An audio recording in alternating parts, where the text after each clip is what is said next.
Hi guys, it's Jess from Honest Fiction, and welcome back to my channel. In today's video, I am going to be sharing some of my absolute favorite monster romances in preparation for the Monster Mash Readathon.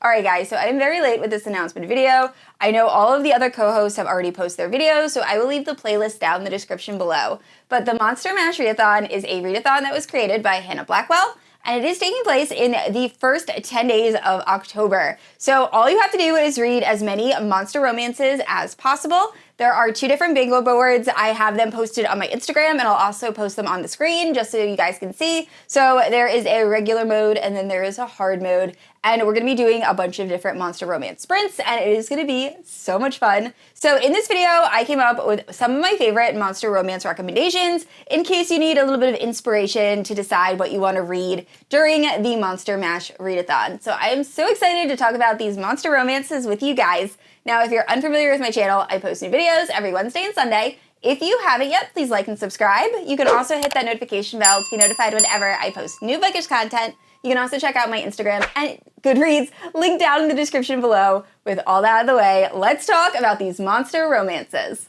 So first up we have Ensnared by Tiffany Roberts. Now technically, this is an alien romance, however, it is a giant alien spider, and I feel like it gives monster vibes, and I talked to Hannah Blackwell, and she said this will count for the Monster Romance Readathon.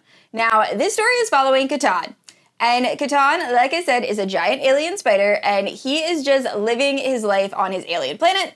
And unfortunately, the queen of the spiders, pretty much the one that controls all of the spiders, has taken quite an interest in Kattee and has decided that she would like to become his mate. Now, Kattee wants nothing to do with the queen, so he ends up running away to the jungle, and that is where he stumbles upon Ivy. Now, Ivy is a human that was traveling to another planet in hopes to start a human colony, and her ship ended up crashing on Kattee's planet. So she is one of the only survivors, and Kattee decides that he is going to take her home and take care of her. Now, this first book is really just Kattee and Ivy trying to get to know each other, because obviously Ivy wakes up and there is a giant alien looming above her. She's freaked out. And they don't speak the same language. They're having a lot of trouble communicating. And Kattee really treats Ivy as like a pet for the beginning of this. Like there's a part where Ivy really has to use the bathroom and Kattee doesn't understand. So Ivy ends up going in his house, and then Kattee is like bad Ivy and like takes her to a stream. And it's a really fun dynamic. And I never in a million years thought I would ship an alien spider and a human, but this book is so slow burn. I wanted these two to get together so badly. So overall, I absolutely adore this series. I finished the second book. I still have to read the third book, but overall it is so much fun and I highly recommend. And next up we have Soul Eater by Mayne. And I also just realized that the last book, Ensnared, and this book, I actually read in a vlog where Jen from the Book Refuge takes over my TBR. So I'm going to leave that vlog in the cards and in the description. Jen is also a co-host for this readathon, so that is perfect. But this book is absolutely amazing. It is an monster romance, and I sobbed. I loved these two people so much and their relationship. So the story is following Danny, and Danny is this southern boy that is joining the military because the world has been taken over by monsters. So it has that whole post-apocalyptic feel. Everyone is purely just trying to survive, and one of the best ways to survive in this world is to join up with the military. So Danny, despite the fact that he does not have a vicious bone in his body, is sent to kill Wynn, the Soul Eater. So Wynn is a monster that shows up every few years or so and takes the souls out of humans and leaves them as dried husks. So Danny, when he sees Wynn, he can't pull the trigger and try to kill him. He's just against killing in general. So he ends up just passing out. And when he wakes up, he finds out he was the only survivor of the military group that was sent to kill Wynn. So they were able to capture Wynn and keep him in this bunker. And Wynn's only request is that he gets to speak to Danny. So then something happens. Wynn ends up escaping and takes Danny with him. And it is their story of them traveling together in this post-apocalyptic hellscape. And they're dealing with monsters, they're dealing with humans, and it is just so good. Also, I highly recommend listening to the audiobook for this. I listened to the audio, and at first, I wasn't really sure how I felt because, like I said, Danny is a Southern boy. He has a very, very Southern accent.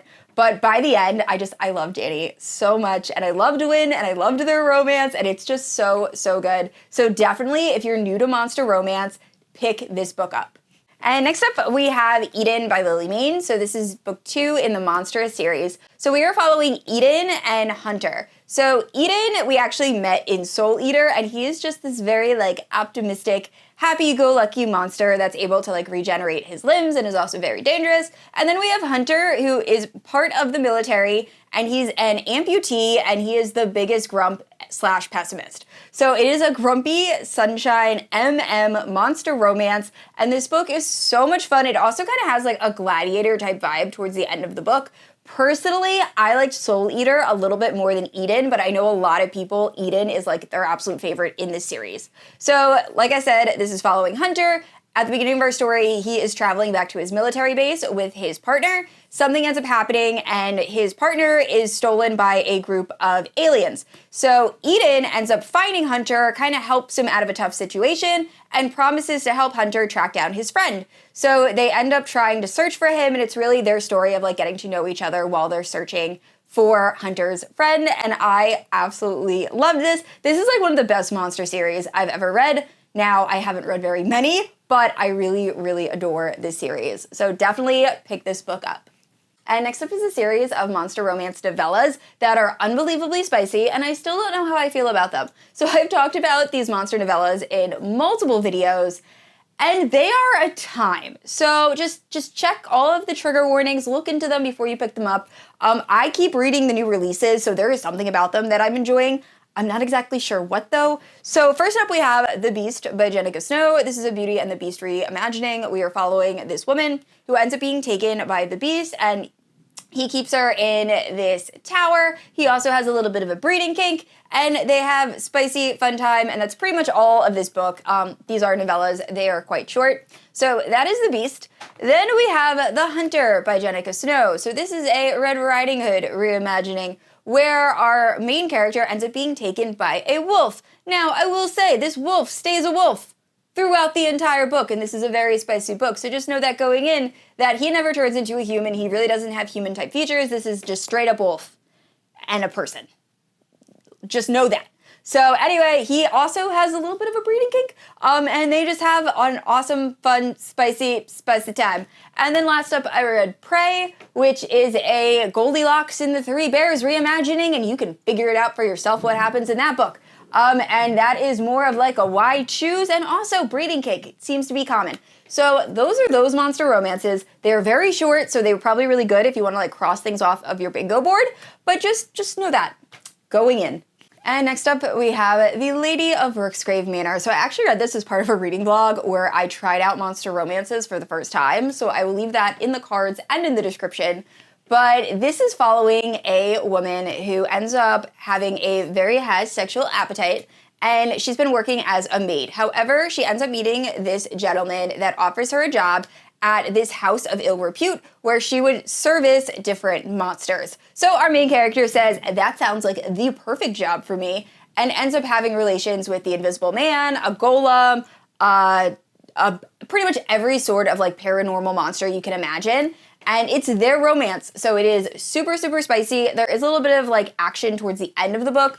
Personally, I wish there was just a little bit more plot, because I did really like the story, but it was just kind of like one spicy time after another with like different monsters. But if that sounds like something you would really like, definitely pick it up. I know this book gets amazing reviews. I'm probably one of the only people that wasn't really a fan of it. And there is a sequel that was recently released. And it is literally thundering as I'm filming this, so if you hear that in the background, that's not like noise effects. It is just storming like crazy in New Jersey right now.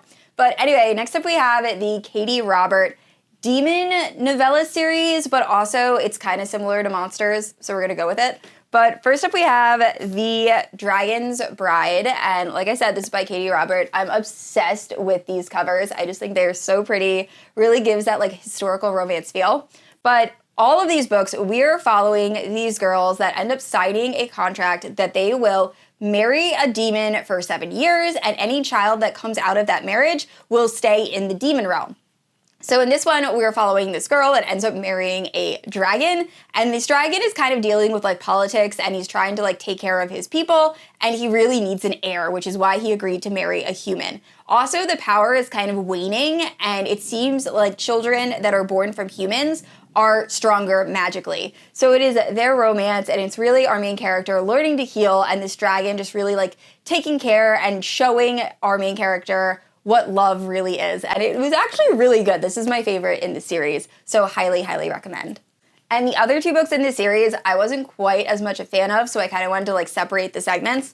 So next up we have The Kraken Sacrifice. I think I ended up rating this like 2.75, 3 stars. So we're following this girl that obviously ends up marrying a Kraken and has to live with a Kraken for 7 years.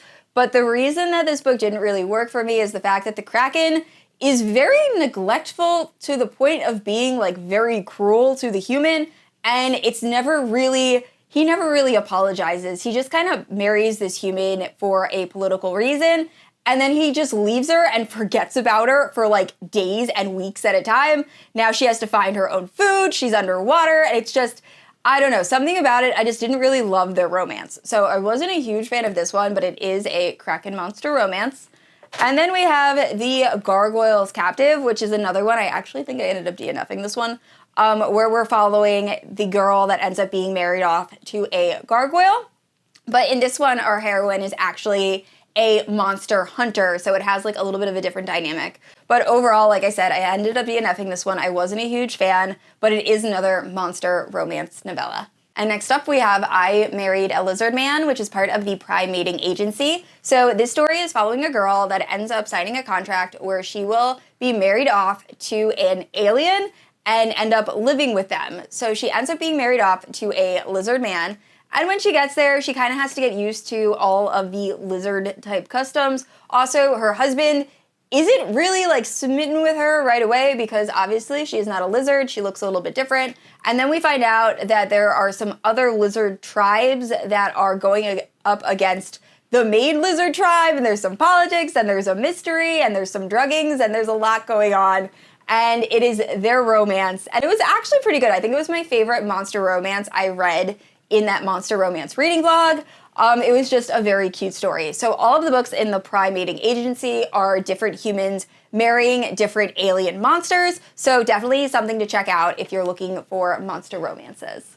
And last up, we have Her Soul to Take and Her Soul for Revenge by Harley LaRoux, which are both demon romances. So once again, not necessarily monster, but still close enough. So this is the second book, Her Soul for Revenge, and this is following Juniper and Zane. So Juniper is a young girl that when she was a teenager, this cult attempted to sacrifice her to this Cthulhu-type monster. However, she was able to escape. And when she escaped, she was followed by Zane, who is a demon that really loves collecting human souls, especially like really feisty human souls. So he ends up being very intrigued by Juniper and kind of follows her and watches her be hunted by all of these like hell beasts, an evil monster, and is able to pretty much stay alive up until she's in her mid-20s. So then Zane goes to Juniper and offers her a deal where Juniper will give up her soul to Zane, and Zane will then help her kill all of the cult members that attempted to sacrifice her, and the story goes from there. So this is super spicy. It has a bunch of like demon-human